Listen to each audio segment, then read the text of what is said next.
Hey everybody, are you ready to learn about an IAT? A what? An IAT. Oh, I'm sorry, an IAT, an International ACH transaction. Stay tuned.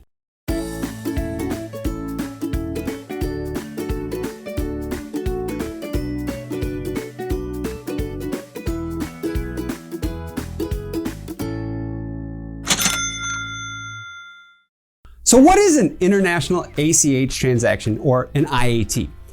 I get this one a lot, and what's interesting about it too is it's one that I see causes a little bit of panic in people.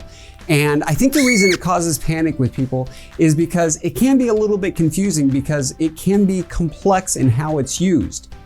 The reality is it's pretty simple.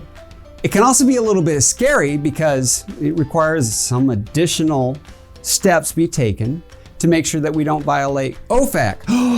Who's OFAC? Office of Foreign Asset Control. There's a video on it if you want to find out more. But that's something we have to do all the time anyway as well. So what exactly is an International ACH transaction? Well, when it comes to the characteristics of International ACH transaction, people will tell you things like, well, it can be single, or it can be recurring, or it can be debit, or it can be credit. And it can also be a $0, and it can be inbound coming into the United States, or it can be outbound, which means it's leaving the United States. Okay, that's really a lot. But the fact of the matter is, it's this simple. An IAT just means that it's part of a payment transaction involving a financial agency's office not located in the territorial jurisdiction of the United States. Got that? It's a payment that leaves the United States or leaves the boundaries, the territorial jurisdiction of the United States. Does that mean it has to be in the 50 US states? Not actually. Because if we look, and you go look at the Fed's 12th district, of course, there's a video on it, right? You will find that there are things like the US Virgin Islands, Guam, Samoa, and even Puerto Rico that are out there in other Fed districts, which means that they are under territorial jurisdiction of the United States.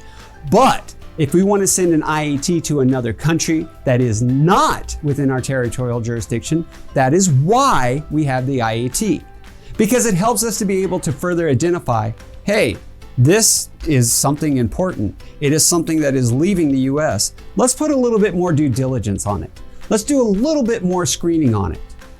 Because it is an IAT, that means it's leaving the territorial jurisdiction of the United States. And because it does involve other countries, it's not eligible for same-day ACH processing. We don't allow it. Why? Because we have to deal with other countries' rules and regulations when it comes to processing. They may not go by ours. So not eligible for same-day ACH. But let's go back to that. It can be credit, it can be debit, it can be single, it can be recurring, it can even be corporate, or it can be consumer. See, the whole idea is IAT just alerts us, wait a minute, we have something that's leaving the US, or we have something that's coming into the US. What we will find in there is a transaction type code. It's part of the ACH file format for an IAT that tells us the actual purpose of the IAT entry. Really important to know that transaction type code. Something else we will find when it comes to working with IAT entries is there's a whole new participant. Yeah, we've talked about originators, RDFIs, ACH operators, even third-party senders and third-party service providers here recently. And now we're going to talk about gateway operators, just real briefly. Gateway operators will only be involved when there are IATs because they are gateways. Gateways to what? Gateways to other countries. I think of a gateway operator like customs. If you leave the United States and you go to another country, you have to go through customs to get into that country. And when you leave to come back, you have to go through customs again to enter back into the United States. Well, gateway operators, that's what they do. They work like customs. They do that check to make sure, hey, we know this is leaving the country, or we know this is coming into the country. IATs don't have to be complicated. They're actually pretty simple.